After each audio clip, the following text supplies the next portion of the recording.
1954 жылдың 5 желтоқсаны күні қасиетті Түркістан облысының Шорнақ елді мекенінде тұратын Құрбан Сүлейменұлы мен Шырын Ерім қызының шаңырағы үлкен қуанышқа кенелді. Жас жұбайлардың алғашқы перзенті Шарқия қыз өмірге келді. Әкем жаңағы атадан жалғыз болған екен ол кісі. Әжем, атам содан бізді тәрбиелеген, мені екінімді сол кісілер тәрбиелеген. Сол жақта тұрып, әжем мен атамның қолында тұрдық. Әкесі Құрбан Сүлейменұлы еңбекке ерте араласып, түрлі қызметтер атқарды. Ауылда сүт фермасында, кейіннен Түркістан қаласына көшіп, мал бордақылау қожалығында тауартанушы, ет комбинатында қойма меңгерушісі, кооператив сауда мекемесінде меңгеруші қызметтерін атқарып, сол жерден зейнетке шықты. Ал анасы Шырын Ерім қызы 10 баланы дүниеге келген алтын құрсақтана. Бала тәрбиесімен қатар үй шаруасының қатар алып жүрді. Тұңғыштары Шарқиядан кейін өмірге Зәріп, Мәлік, Балқия, Нұрлан, Ерлан, Сұлтан, Роза, Сәуле, Ербол есімді ұл қыздар келді. Әрине, тұңғыштың аты тұңғыш. Шарқия Құрбан қызының есімінің өзінде үлкен сыр жатыр.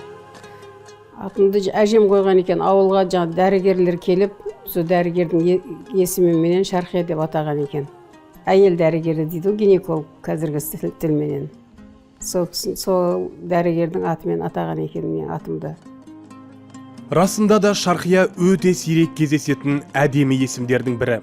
Ежелгі араб тіліне үңілсек, бұл есім шығыс, күннің шығуы деген мағынаны білдіреді. Шарқия таң шапағы сияқты кішкентайынан жан-жағын нұрға бөліп өсті. Еңбекке ерте араласып, бауырларымен бірге Шорнақ ауылының топырағын кешіп, осы ауылдағы Фрунзе атындағы мектепте білім алды. Әрине, армансыз адам қанатсыз құспен тең. Шарқия да үкіл арман жетегінде өсті. Мектепте мен негізіне мұғалім болам дегем. Жаңағы келіп педучилище дейді, соған оқуға түсе алмай қалып, медучилищеге түстім. Жаңа сабақтарда әдебиет сабағы, биология сабағы, зоология деген сабақ болатын, өте жақсы көретін сол сабақтарды. Сыныптастармен бірге барамыз, бірге қайтамыз сабақтан. Назира деген сыныптасым болды, үйдің дәл қасында тұратын, азаннан кешке дейін біргеміз екеуміз. Мектепке барамыз, бірге келеміз, ойнауға да бірге шығамыз. Әлман, Қадиша, Бейсенкөл деген сыныптас қыздарым болды. Жұмәділә, Бауыржан деген сыныптас балаларымыз болды. Жұмәділә деген сыныптасымыз өте жақсы болатын. Бізге басқа көшенің балалары тиісетті, бізді үйге дейін, үйдің жарты жолына дейін шығарып салатын тұғын. Сыныптас ұл қыздармен тай құлындай бірге ойнап, мектептің 8-ші сыныбын тәмамдағаннан кейін Шарқия Түркістандағы медициналық училищеге оқуға түседі. Сол білім қабырғасында оқып жүргенде өмірлік жары Әсілханмен кездеседі. Әсілхан оқу бітіріп келіп, Жамбылда технологический оқуды бітіріп келіп, Түркістанда Бомбита деген болатын, бит комбинат дейтін. Сол жерге бухгалтер экономист болып жұмысқа тұрған екен. Сол менімен бірге істейтін туыс інісі болатын. Мен жаңа қалалық жедел жәрдем бөлімінде диспетчер мейірбике болып жұмыс істедім. Сөйтіп жаңа туысқан інісі фельдшер болып жұмыс істеді. Сөйтіп жүріп, ағасыменен таныстырып, бірақ енді мен әке-шешем айтатын, мен үлкен қыз болғасын, мысалға үйде басқа әкем жалғыз болғасын, қолдан ұзатамыз деп қазақтың салт дәстүрімен сондай қалатын тұғын. Мақұл деп енді сөйлесіп жүріп, келісіп, сол 7 ноябрь мерекеден кейін тұрмысқа шығамыз деп ақылдасқан кезде мен жоқ, 4 ноябрь күні алып қашып кетті. Сөйтіп 4 ноябрь күні сол Ақболат еліне келін болып түстім. Оқуды бітіріп, қалада жедел жәрдемге жұмысқа тұрды. Сөйтіп жедел жәрдемге жұмысқа тұрғаннан кейін, сол қасындағы жігіттер бір күні бір жігіттер келіп, машинамен жігіттер ысқырып, жолдың ар жағында тұрып қой, енді үйге жақындай алмайды ғой. Сөйтсе жаңағы ойбай деп кімге келіп ысқырып тұрды. Мен енді қызыма бауыры шақыртып аламыз деп ойлайтын шығар. Мен жаңағы айтып отырмын ғой, бұзықтау болғасын. Шығып жаңағылар есігін ашып тұрып, ұрсып кетіңдер давай деп жаңа қуып жіберетін тұғын әпкемнің сондай. Сөйтіп жүрген кезде де енді бұйрық шығар енді. Осы қалада жақсы қызметте істеген Мұсахановтар әулетіне, Ақболат әулеттеріне келін болды. Бір адамдар болады өмірде. Мынау жұлдыз сияқты жарық беретін, күн сияқты жылу беретін. Мен әпшемді осындай жанға теңер едім. Себебі ол кісі өзінің туған туысқандарына, ағайындарына үнемі барлық жылуды және де өзінің отбасына, ұлдарына, қыздарына осындай жылуды, жарықты, осындай мейірімділікті береді деп ойлаймын. Ал енді мынау өзіміз әкеміз бен шешеміз өмірде өткеннен кейін, мына біздің әулетіміздегі мынау әр уақытта сүрінгенде бізге қолдау көрсетіп, бізге жаңа көшбасшы, ақылшы, біздің әулетіміздің сондай бір керемет үлкен берекелі біздің әпшеміз деп айта аламын. Жаңа Шарқия әпшемді айттық қой, мынау Ақболат еліне келін болды деп. Сонымен бір оқиға айтып жіберейін енді сіздерге. Ең кішкентай қайнысы үйленетін болды. Біздің құда баламыз ғой енді, Мырзахан деген. Соның енді біз құдаша болып барғамыз. Роза деген әпшем екеуміз де барғамыз. Содан енді әпшемнің жаңа қайныларының, абысындарының көздері түсіп, ой, осы Шарқиядай келініміз болса, жаңа сіңлілерін, осындай тәлім тәрбие алған, ізінен келе жатқан сіңлілерін осындай келін қылайық деп балдармен таныстырып, сөйтіп мен де сол Ақболат елінің келіні атандым. Сондай, сондай бұйрықта шығар енді. Қайнағамның інісі бар, Әділхан деген, сол кісінің мен жолдасы боламын, туған абысыным. Мен осы әулетке 81 жыл келін болып түстім. Сол кезде осы абысының қолына түскенмін келін болып. Содан қазір енді 43 жылдың жүзі болыпты келін болғанымызға. Астында тұшында барлық жақсылықты да бірге көріп келе жатырмыз абысынмен. Өте жақсы, сондай өзі қандай болса сөзі де ісі де сондай кісі болды бұл кісі де. Бір-бірімізге ақылдасып, барымызды жоғымызды ақылдасып отыратын ең жақын абысыным осы кісі. Өмірлік жары Әсілхан Мұсаханұлы, орта жүздің Қоңыраттан тараған Ақболат руының өкілі. 1951 жылы 10 ақпанда Шәуілдір ауданындағы Темір ауылында дүниеге келген Асылхан Мұсаханов 1968 жылы Түркістан қаласындағы орта мектепті тәмамдайды. Содан арман қуып, сол кездегі Жамбыл қаласындағы технологиялық институтқа оқуға түсіп, бухгалтер-экономист мамандығын алып шығады. Еңбек жолын қарапайым маман иесі болып бастаған ол, қалалық комсомол комитетінің бөлім меңгерушісінен бірінші хатшысына дейін көтеріліп, ел үшін аянбай еңбек етті. 1980 жылдан өмірінің соңына дейін қалалық ДОСАФ комитетінің төрағасы болып қызмет атқарды. Әсілханның әкесі Мұсахан Қуанышбайұлы да, анасы Қызболды Құлымбетова да өмірі өнегеге толы жандар. Шарқия Ақболат ауылына келін болып түскенде атаның да, ененің де тәлім тәрбиесін көрді. Қайнатамды көке деп айтатын, жаңа енемді апа деп айтатын біз. Көкем жаңағы ол кісі де жаңағы жалғыз бір өзі болған екен, атадан қарындасы болған. Көкем Ұлы Отан соғысына қатысқан кісі. Сол жақтан жаңағы аяғынан не алып, инвалид болып келген соғыстан. Бірақ енді білімді болған ол кісі де неше жыл бір жерде істеген, 45 жыл бір жерде Түркістанда педколледжде бас бухгалтер болып жұмыс істеген. Апам негізгі мамандығы мұғалім екен. Бірақ енді жаңағы көмектесетін адам жоқ болғасын, жалғызілікті болғасын, балаларын өмірге әкеп, солардың тәрбиесінде болып, үй шаруасында болған екен апам. Балаларына көкем жаңа 4 бала, 2 қызы болған ғой, солардың бәріне жоғары білім дығылған, жоғары білім оқытып, өздерінде оқуға деген, білімге деген талпыныстар жақсы болған олардың. Шарқия көп балалы отбасында тәрбиеленді. Өзінен кейінгі 6 інісі, 3 сіңлісіне бас көз болып, солардың тәлім тәрбиесіне атсалысты. Ұлдар ер жетіп, қыздар бой жетіп үйлі баранды болды. Бірақ өкінішке қарай 2 інісі Нұрлан мен Сұлтан сұмажалдың құрығына ертелінді. Шорнақта бір есімде қалып кеткен оқиға. Ар жағында үйімізден ары қарай бір қыстау дейтін жер болатын, қыстауымыз.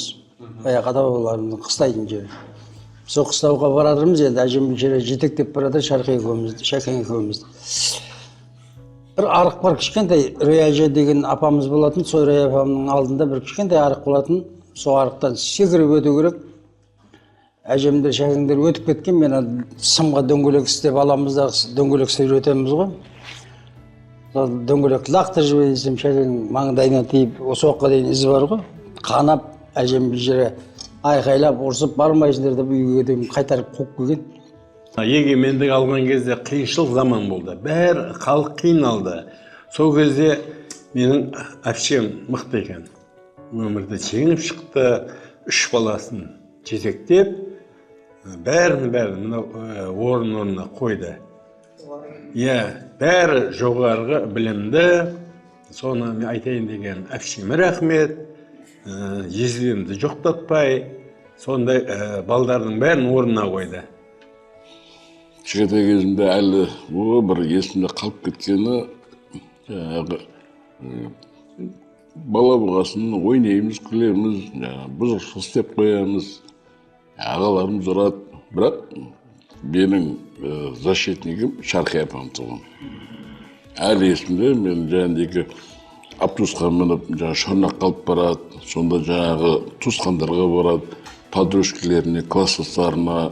Мен жаңағы жетектеп, осы кісінің жетегінде көп жүргенмін. Сол есімде. Мына жерде мына Арсалды, Ғани, Марал бәрін өсіріп жетілдірдіңіз.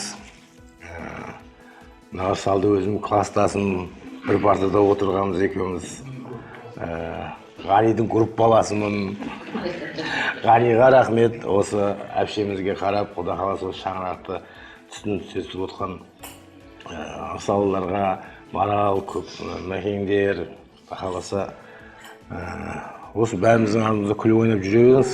Әпшелерім, апаларым, бәрімізге қарап, бас көзіп жүрген өзіңіз алдымызда күліп ойнап жүре беріңіз. Әпше, жүз жасаңыз.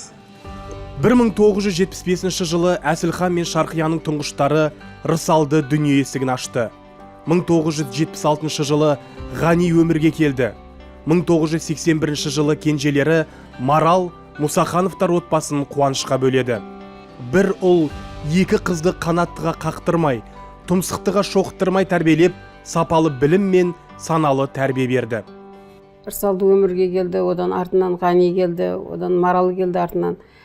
Рысал өте алғыр, білімді, жаңа кітап оқуға құмар. Әкесі сондай еді, әкесі апам енді кітап оқуға. Мен айлық алған сайын кітап сатып беретінмін. Ғани да жақсы кітап оқып, өздері сабақтары жақсы болды негізінде, бұлардың өте сабақты жақсы оқыды. Әйтеуір біздің жаңағы несібемізге, осылардың несібесіне біздің Түркістан қаласынан Қожа Ахмет Яссауи университеті ашылды. Үшеуі де сол жерде білім алды, үшеуі де 3 факультетте оқыды. Сабақтары өте жақсы болды.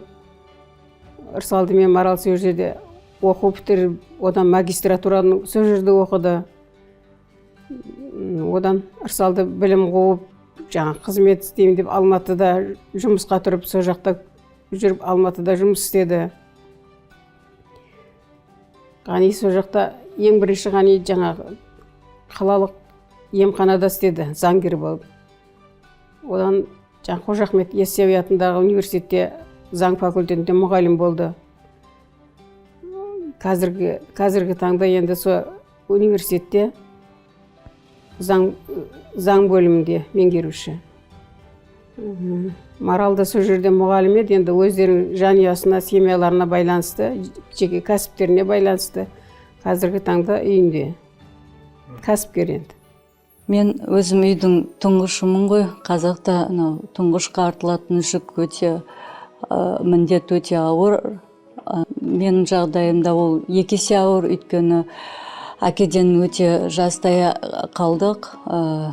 Атам, әжем болғанмен де олар маған әркез айтып отыратын: сенің енді анаң жалғыз қалды, сен үйдің үлкенісің, мынау 2 бауырыңа қамқор бол, анаңа көмекші бол деп айтатын.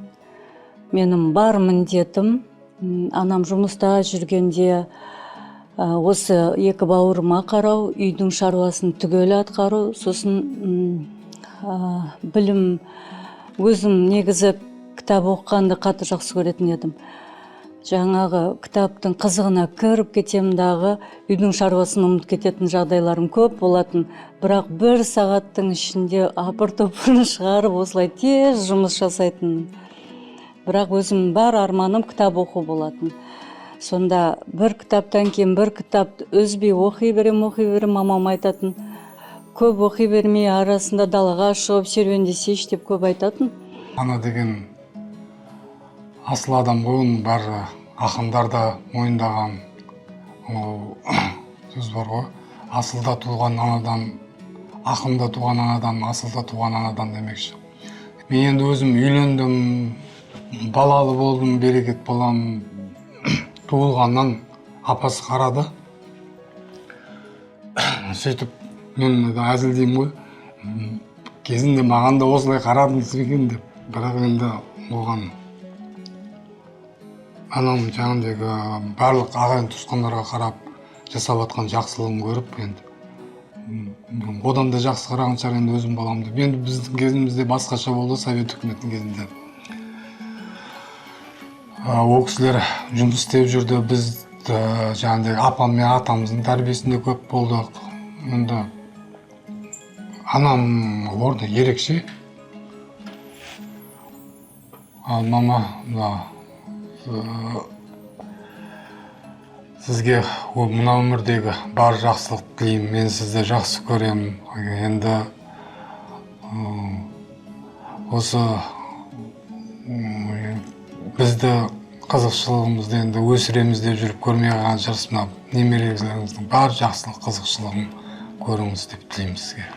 Адамның ойлаған емес, Алланың бұйырғаны болады. Өнегелі отбасының ұйытқысы болған ардақты әке, адал жар Әсілхан Мұсаханов 1984 жылы 11 ақпанда 33 жасында бұл өмірмен қош айтысты. Артында 3 баласының құшағына басып, шарқия жалғыз қалды.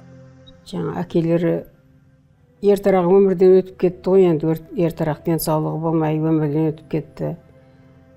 Сонда осы балардың Арсалда 2-ші класс оқитын ол кезде. Қани 1-ші классқа барған. Марал 3 жаста болатын. Одан бұлардың мектебінде мысалға жетістіктері бар, сабақтарын жақсы оқыды, ата-аналар жиналысы болады, сонда біреулердің әкелері барады. Жиналыстарына да өзім барып, жаңағы мысалға көшеде жүргенде де, балаларды ойнатып жүргенде де, мерекелерге алып шығамыз. Әсіресе Марал кішкентай біреулердің әкесін көрсе,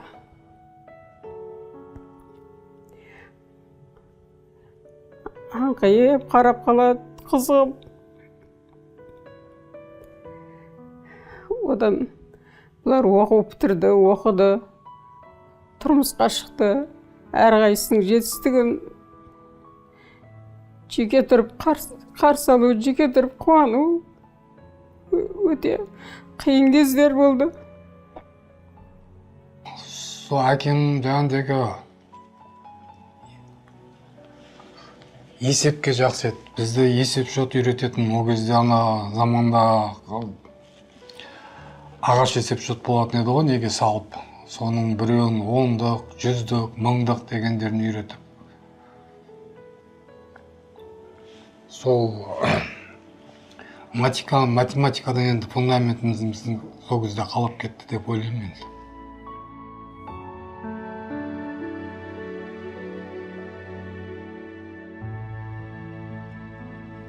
Мен бұл шаңыраққа 2008 жылы келін болып келдім. Мінекей осыдан бері 16 жыл болды.